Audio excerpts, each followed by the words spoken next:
Reprezentanca Škotske je izbrana ne naključno, ampak nekako povsem logično, predvsem zaradi nekih usporednic, ki jih mogoče ima njihova reprezentanca z norveškim stilom nogometa oziroma islandskim.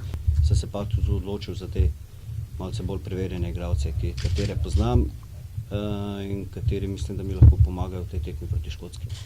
To je še vedno en etapni cilj.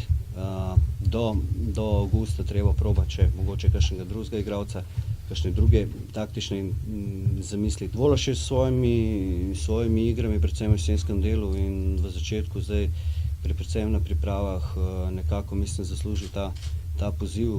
Za njem je izjemna sezona. Kelhar je bil reprezentant, v zadnjem času začel dovolj dobro igrati tudi v turški ligi, predtem je igral dovolj dobro tudi še pred v belgijski ligi. Tukaj ima priložnost, pa da vidimo kako in kaj naprej.